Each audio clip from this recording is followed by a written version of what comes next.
I'm going to guess over the years working in the brand roles that you have, your inbox has never been far away from an inbound message of a fantastic new market research methodology, technology, etc., that they're trying to sell to you. Right. And so what I'm intrigued to understand is what, if anything, really used to work to cut through? What was going to gain your attention in your role? Was it luck? Was it judgment? Was it timing? Or was it a particular code that hit a nerve that would allow you to respond? Look, I have every respect for agencies trying to sell their position. You know, I've been there before. I'm now there again. It's a combination of a number of things. I think one, you mentioned the word timing. I think that's really important. Yeah. You know, agencies, anyone trying to sell anything should understand the timing life cycle of planning in any business.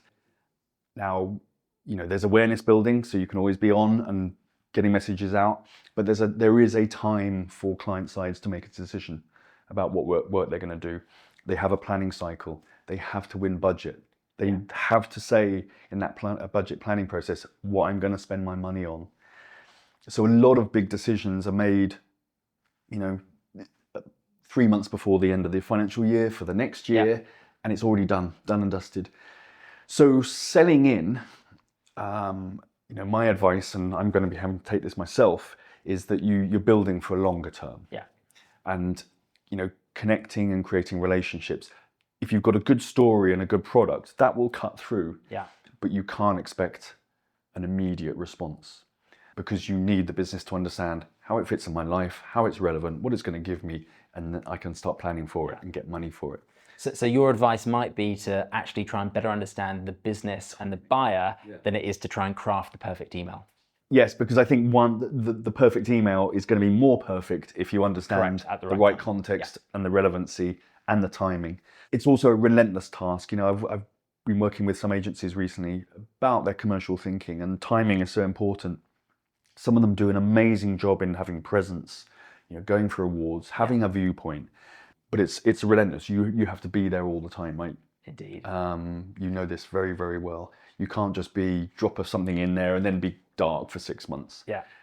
The good news is, if you do make that effort, you're going to be better than 9 out of 10 agencies. Yeah. And it's just seeing that as an important part of what we do. Thought leadership, spreading knowledge, sharing. This industry is like no other for the way it shares, which I think we should all be grateful for, because we all learn from each other. But you've got to be relentless in that pursuit. Yeah. And Nick, you've teased us a little bit about what you're thinking about next, and your need to put your sales cap on. Do you care to tell us a little bit about that? Look, it goes back to one of those pivotal moments of understanding in your career is, you are a market researcher or an insight specialist or a knowledge manager or whatever you want to call yourself, data scientist. What we are dealing with is intelligence. Yeah.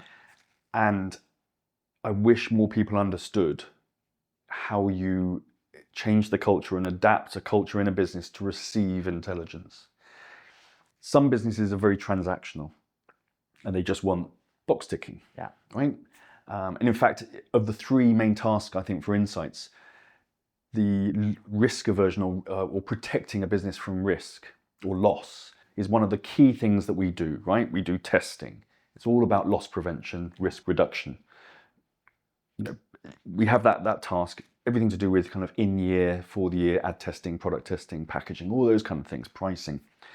The other task we have is about accountability, which is helping the business understand, is it on the right journey?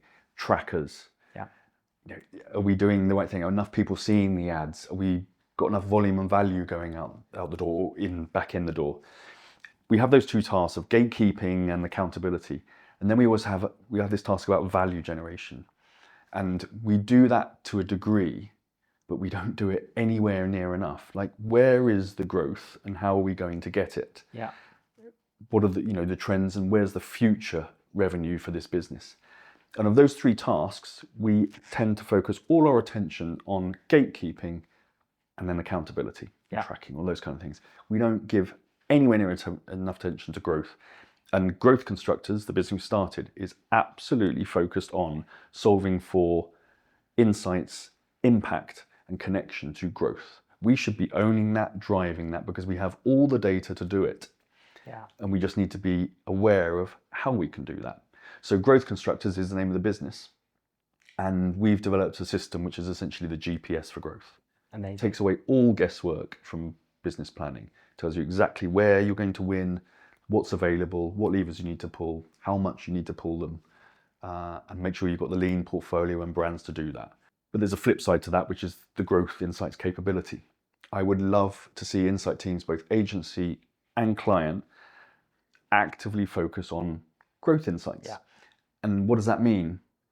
We always say that we're contributing to growth, but we do it from the sidelines. We test a product that may go out, that people may buy, and it may be a success. For me, that's being on the sidelines.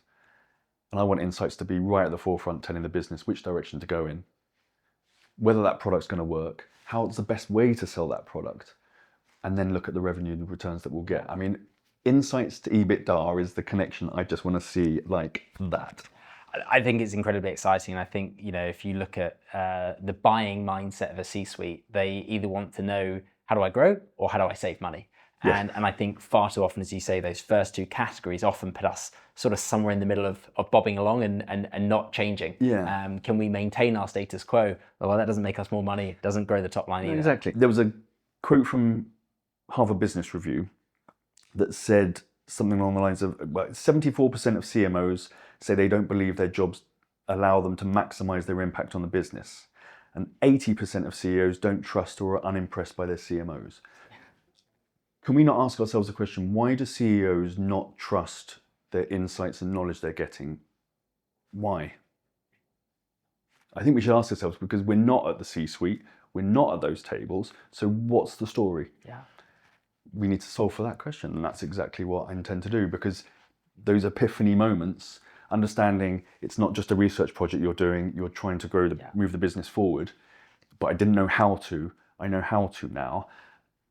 First job though is for people to recognize there's an issue, and I think we do, because we're constantly talking about being at the right table, having impact, and yet we're not really asking ourselves the question of what do we actually do to solve that, other than things like making our tools faster and cheaper. And for me, that's just commoditizing what we do, and will only go on contributing to our commoditization, and I absolutely do not want to see that.